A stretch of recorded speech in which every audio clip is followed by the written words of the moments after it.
1919, the victorious Allied nations began preparing a peace treaty at the Palace of Versailles in France. The purpose of the treaty was to prevent another war in Europe and establish a new international order. The defeated country had very little role in the negotiations, and most of the terms had already been decided. After the treaty terms became public, disappointment spread throughout the country. People felt that their hardships had not ended even after the war was over. The treaty required the defeated country to accept responsibility for the war. This decision created deep anger and a sense of humiliation among many ordinary citizens. A decision was made to impose heavy reparations on the defeated country. These payments placed additional pressure on the country's economy. Meeting the treaty's conditions became the government's greatest challenge. Control over several industrial and resource-rich regions was lost. This had a direct impact on industrial production and economic growth. Control over several important border regions was also transferred. Many families suddenly found themselves living under new administrations and new borders. Strict restrictions were placed on the country's military strength. The size of the army was greatly reduced. The development and production of modern weapons were also prohibited. The country was not permitted to maintain an air force. Restrictions were also placed on developing a large naval force. Certain regions were designated to remain free of military activity. These conditions left many former soldiers unemployed. Public dissatisfaction gradually began to increase throughout society. Many citizens felt that their country had been treated harshly. Others believed that strict terms were necessary to secure lasting peace. These differing views became a major subject of political debate in the years that followed.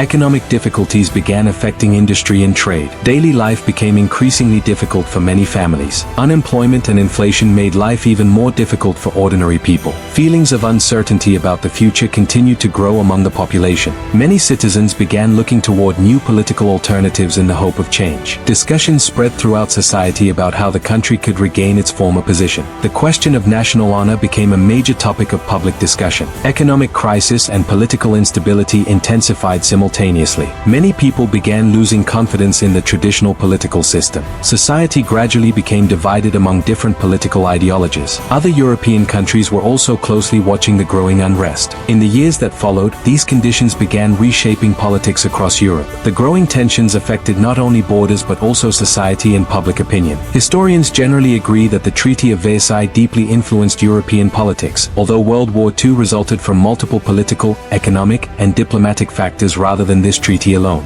These conditions gradually led Europe toward a period in which a Second World War became an increasingly real possibility.